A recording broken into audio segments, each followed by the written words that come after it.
Good morning and welcome to Aircraft Realism Workshop this morning, and we're going to continue the OPR on the metal covered YF2 or YF102, excuse me. It's early. I just had my coffee. It's early if you're retired, all right? So anyway, as we said before, this side is done. And you can see, and I've got this partially started, and we will continue there in just a moment. But you can see the difference. There we go. You can see the big difference in sides. This side is done, and we're working on this one. So I'm going to pull the camera around there, because I don't want this to turn into a huge deal, you know, an hour-long video. We don't want that to happen. So we'll try to keep it as short as we can. Anyway, you got your oil paint. In this case, it's just from Hobby Lobby. It's a cheap tube of oil paint. I think the brand is Permalba. You got a Q-tip, cotton ball, and that's basically all you need for OPR on metal. A little different on paint. Okay, so, like I said, this side is done. We're working on this side over here. Basically, what I do is I just dab my Q-tip, and you don't need much, see? You don't need much. And you just start smearing it all in your rivets. All in your rivets and panel lines. Like this. And I like to set it down like that so I can just keep dabbing. And I like to use a circular motion. It really works it in the rivets and panel lines a lot better. And as you can see, it's not rocket science. You just work it around.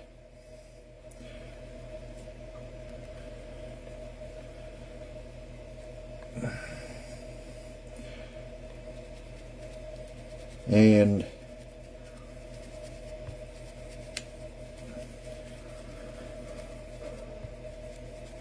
yeah, I know, this is the boring part, right? Actually, it's not. If you're actually doing it, it's not too awful boring, because it's kind of fun, just kind of, I don't know, maybe I'm going all Bob Ross on you guys when I say this, but I think it's fun watching the paint get in those little rivets and put that paint in there where it lives. And you can use any old motion that you feel that you need to get the job done. See, sometimes if I get too much paint, I'll drag it to another part. I'll actually drag that paint to another part over here and then start smearing it in.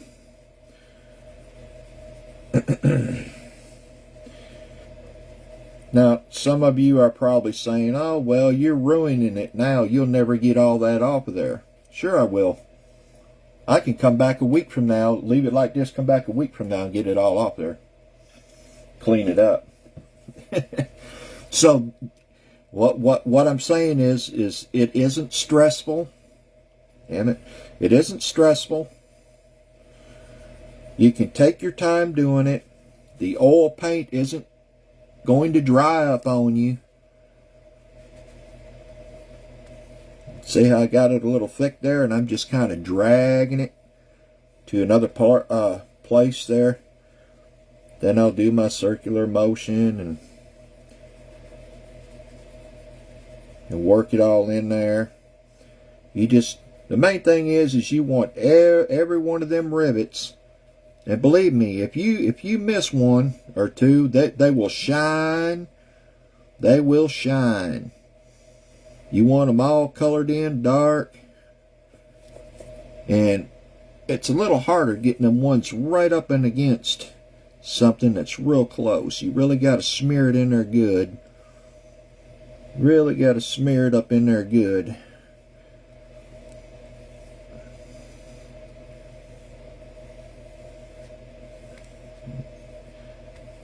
Now I'm going to drag some of this over here. Well, I ain't got enough. Let's go with some more paint. Oh, got a lot that time, didn't I? Whee!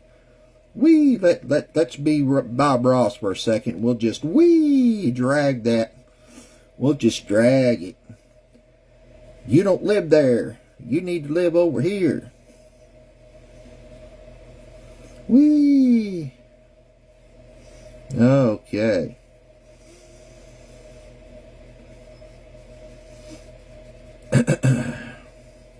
So as you can see, this is fairly easy. It's actually good therapy. I've got PTSD real bad, and believe me, it shows when I go out in public.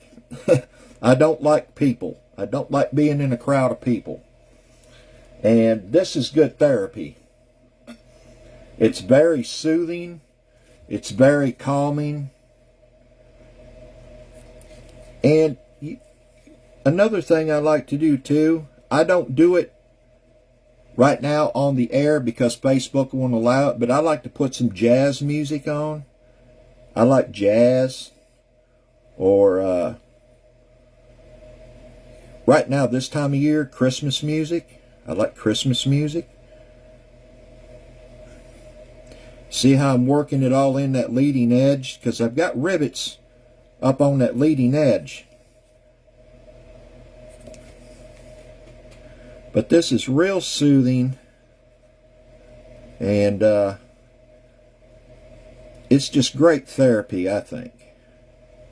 If you've got, you know, PTSD problems and stuff like that, it's great for that.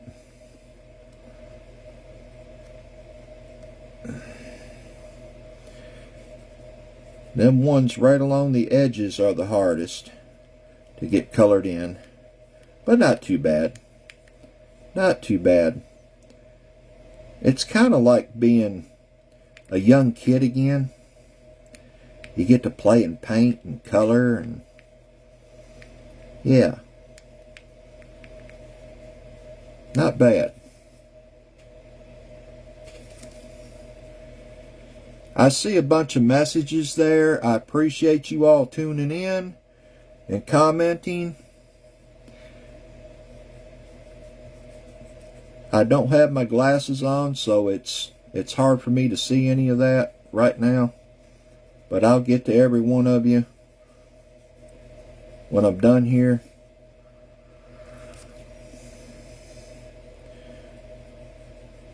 Now, I want to mention, when you get to your control surfaces and you've got a bigger gap right here, really fill that in good. Really smash it down in there good and fill it in there good, so you don't leave any shiny metal sticking out. You want all that in there good.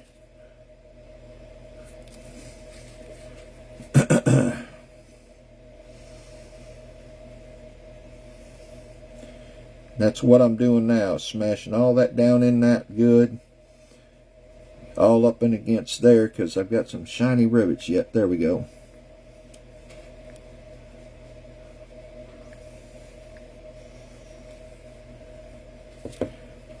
Yep, need a little more there.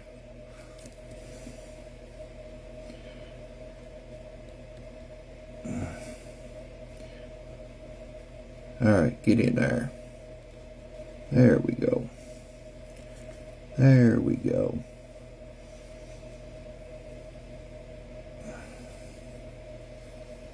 Get along that edge there.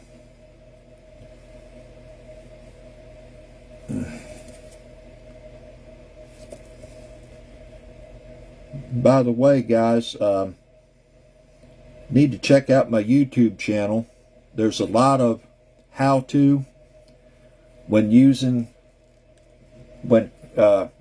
this metal. I show you step by step how to apply the metal and how to do this metal, and it would be very helpful to anybody that is going to try covering one of their aircraft in metal.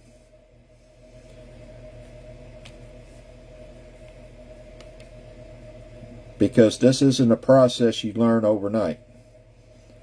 As you can imagine, I've been doing this for a long, long time. I first started out with foil. Now we're talking many, many, many moons ago. Okay, now I've got all of it covered, and I'm double checking for any shiny rivets, which I don't see any. And this metal is highly reflective in the light, so I kind of turn it all different ways. Okay, now I'm going to go and do the belly portion right here in the center, because I haven't done that yet. And that's another good thing with this, is you can do a big area and not have to worry about getting behind on anything, because it won't dry up on you. Not anytime soon.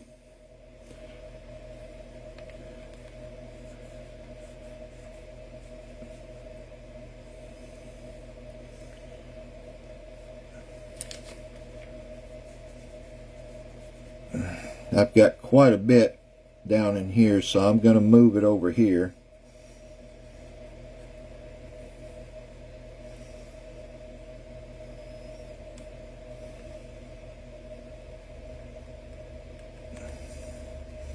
See how I work that Q-tip in and around that landing gear so I don't get it all on my landing gear.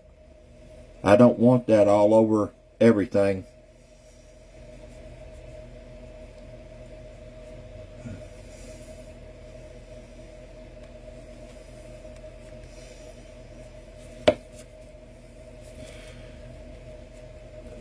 Yep. Got quite a bit there.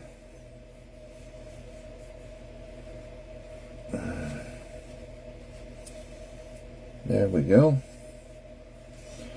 Now I'm going to move this over here. We're just going to keep going with it. Okay, so before I go any further, so this don't take forever, it's now I'm going to show you the next step.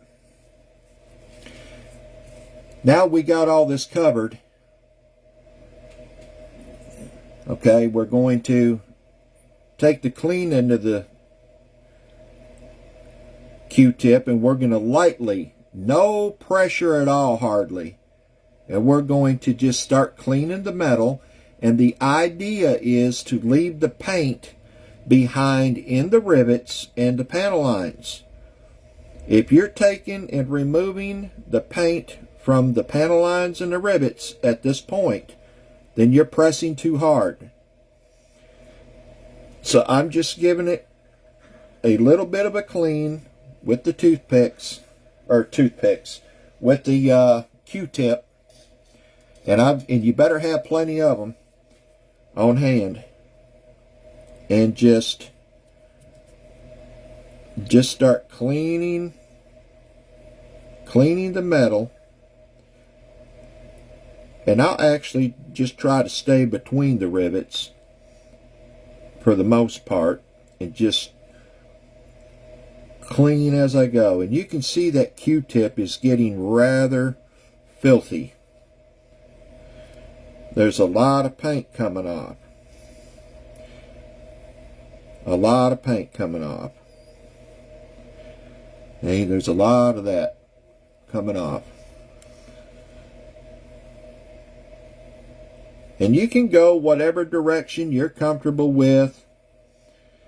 But the main thing is, like I said, is to keep the oil in the panel lines and the rivets. If you're taking them out and cleaning the rivets and panel lines, you're pressing way too hard.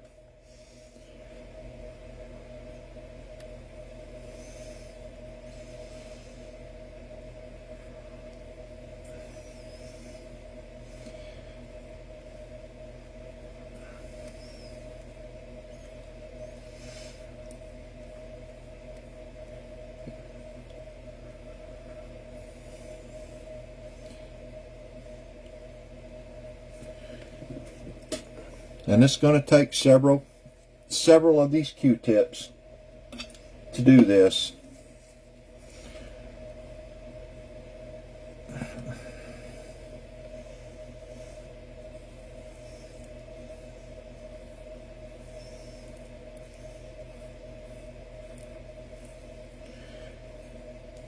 Now at this point, I'm not trying to get it super clean. We're just taking the majority of the paint off. The majority.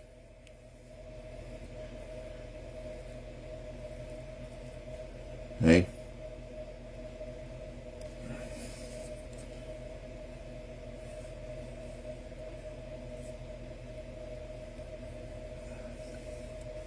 So all we're doing is taking the majority of the paint off.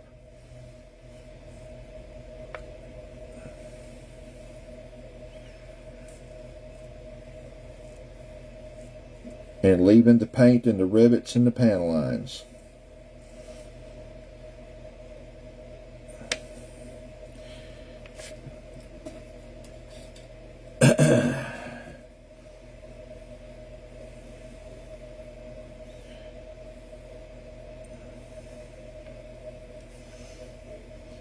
Very easy. I like it. It's pretty therapeutic. I just love it.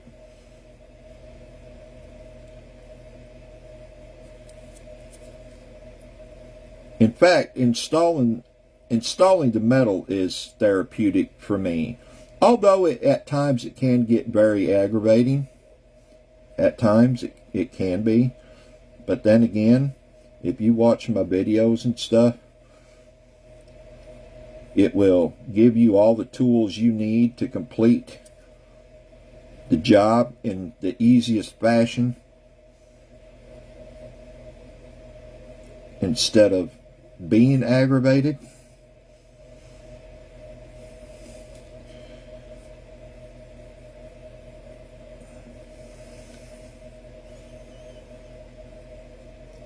So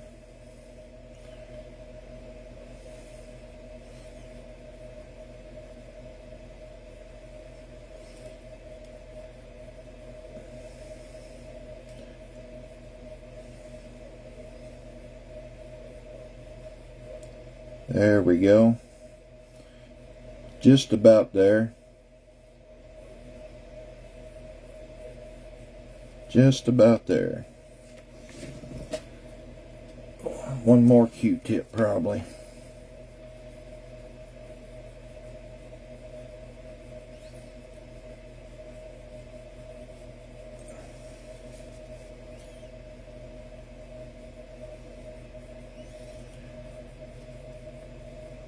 Just remember, the whole point to this is to keep the paint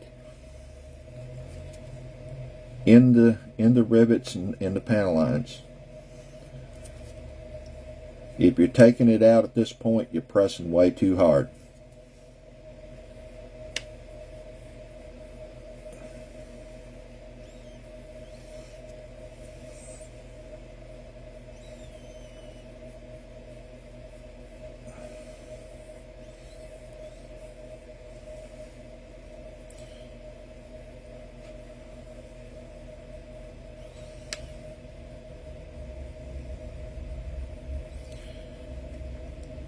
That's all there is to it, see? It's not that hard at all. Not at all. Now it's going to take another one.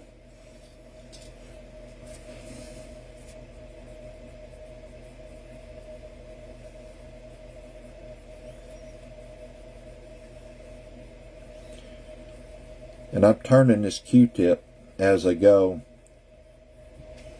because you don't want to just drag that stuff everywhere.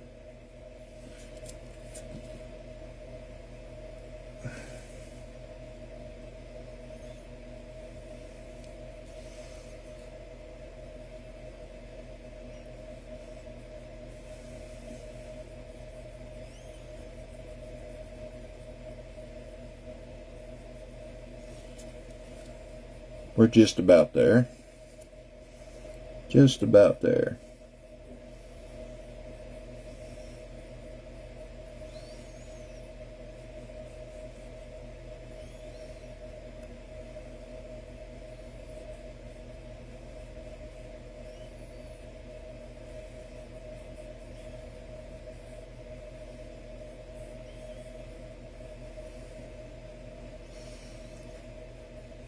Just about there.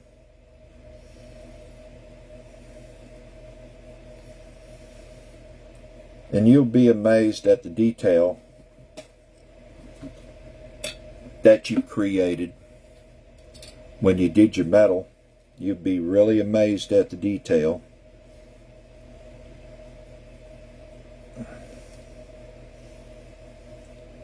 Because this OPR really brings it out. It's just awesome.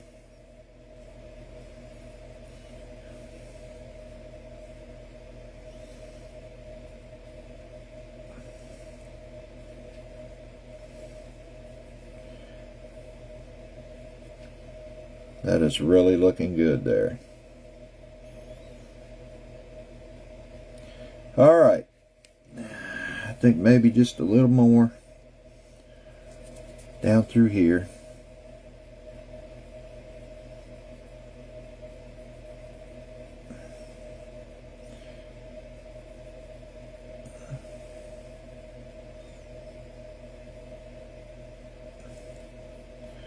All right. So now we're going to give you a look here.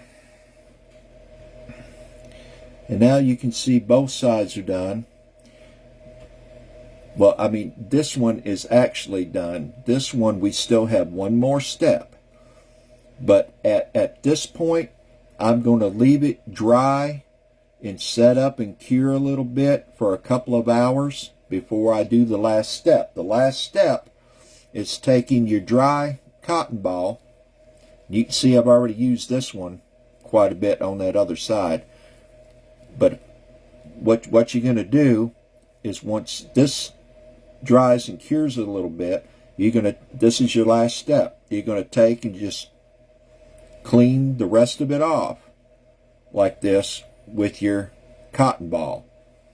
And that will level and smooth everything out that you've done.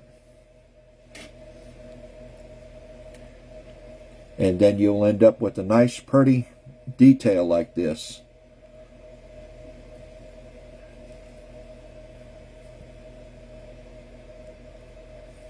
So you can see this side's a lot cleaner than this side. So that's what I wanted to show you today. And I hope you enjoyed it. And I'll get everybody's comments and everything here in a little bit. But thank you all for watching. I appreciate it. Check out my YouTube channel. It's under the same name as the group. All right. Peace out. See ya.